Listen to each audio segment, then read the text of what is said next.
Materi yang kita pelajari berikutnya pada tutorial keempat ini adalah looping atau perulangan. Ini adalah salah satu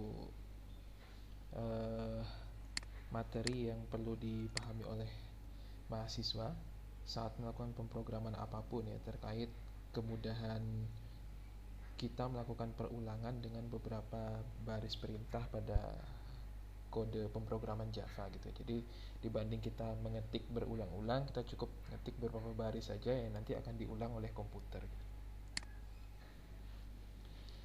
Oke, untuk perulangan kita bisa gunakan beberapa pendekatan. Bisa kita menggunakan while dan do while. Bisa kita menggunakan nanti yang terakhir itulah for gitu ya, for. Oke, yang pertama kita akan gunakan while dulu. Contohnya di sini saya akan menampilkan angka 1 sampai 10. Nah, jadi bentuk kondisi while, perulangan while ini adalah while condition, sama seperti if else pada pertemuan sebelumnya. Kalau pertemuan sebelumnya if condition, kalau ini adalah while condition gitu ya. Nah, kita lihat di sini. Oke. Misalkan saya punya angka integer a sama dengan 1. Nah, kita bisa gunakan kondisi while, perulangan kondisi while a-nya kurang sama dengan 10, maka kita print ya, kita print a gitu ya, a. Nah, setelah kita print, maka nilai a ini kita tambah 1. Jadi ada satu notasi di sini a++. A++ ini maksudnya adalah a ditambah 1.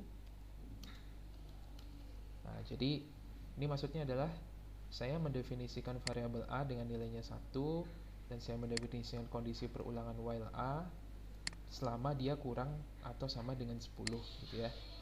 Nah, selama dia kurang sama dengan 10, maka dia akan menampilkan nilai a itu. Nah, setelah dia lakukan setiap dia melakukan perulangan, dia akan dijumlahkan 1. Jadi contohnya ini nilai awalnya 1, terus dia cek kondisinya, saat kondisinya kurang dari 10, apakah a kurang dari 10, maka dia akan dilakukan print nilai a di konsol gitu. Nah, terus a-nya ditambah 1. Nah, di perulangan kedua nilai a ini sudah berubah menjadi 2 gitu ya. Jadi saat a-nya 2, dicek lagi apakah 2 itu kurang dari 10. Oh ya, memenuhi kondisinya, maka di print nilai a. Terus ditambah 1 lagi. Nah, berubah kondisi a-nya menjadi 3. Nah, 3 ini dicek lagi nih. 3, apakah 3 kurang dari 10? Oh ya, terus diulang begitu sampai kondisinya tidak memenuhi lagi. Jadi kalau perulangannya seperti ini, maka a tambah 1 setiap perulangan, maka dia akan menghasilkan nilai 1 sampai 10. Nah, seperti itu ya, nilai 1 sampai 10. Itu untuk perulangan while. Nah, di sini hati-hati dengan perulangan infinity loop ya. Jadi kalau selama kondisinya memenuhi terus, dia akan selalu diulang. Contoh seperti ini. Nah, ini kan kondisinya kalau dia sudah tidak memenuhi 10 lagi, maka dia akan dihentikan perulangannya gitu ya. Jadi kalau sudah kondisinya tidak memenuhi lagi, maka dia akan dihentikan perulangannya. Tapi kalau misalkan seperti ini, tidak ada kondisi yang membuat dia bisa menghentikan perulangan. Nah, seperti ini. Nilai a ini akan selalu sama dengan 1, dan dia kondisinya akan memenuhi terus, dan dia akan diulang terus. Nah, kalau Anda run, maka akan terjadi perulangan seperti ini ya. Ini infinity loop. Nah, kalau di Apache NetBeans, cara menghentikan infinity loop ini ya klik aja ini ya. Klik ini, tanda X itu terus yes. Nah, ini namanya infinity loop karena kondisi perulangannya terpenuhi terus. Oke, selanjutnya kita lakukan dengan do while. Do while ini adalah sebenarnya kebalikan dari while tadi. Jadi kalau while tadi kondisinya while kondisi baru dieksekusi, maka ini do dulu baru didefinisikan kondisinya gitu ya. Oke, jadi ini kebalikan dari while. Jadi ini do dalam kurung ya. Ya, do buka kurung kurawal, print dulu, dijumlahkan, baru didefinisikan kondisinya ya. Do misalkan a, setelah itu A++.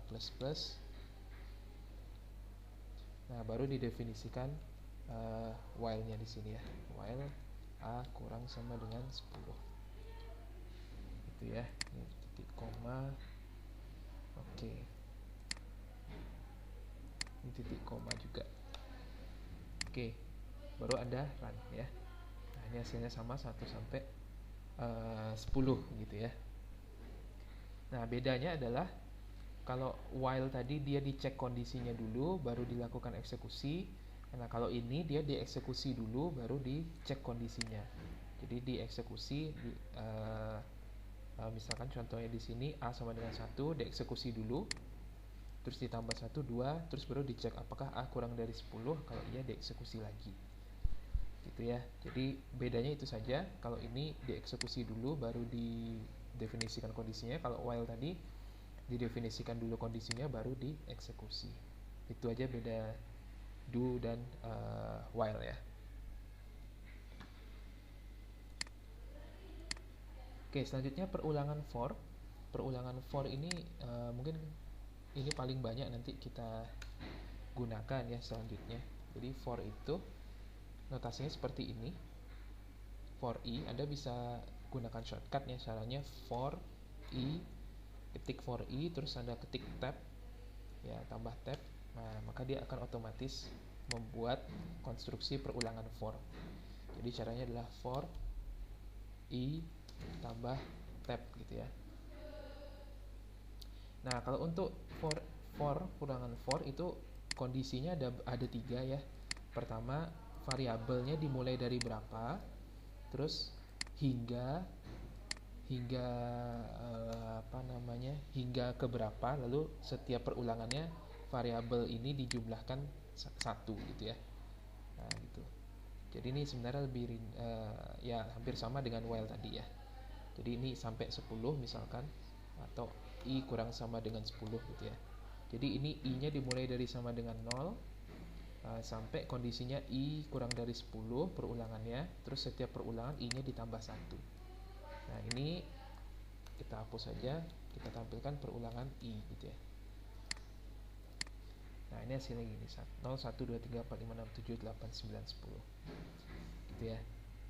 Nah, kita bisa juga lakukan perulangan bertingkat seperti if tadi.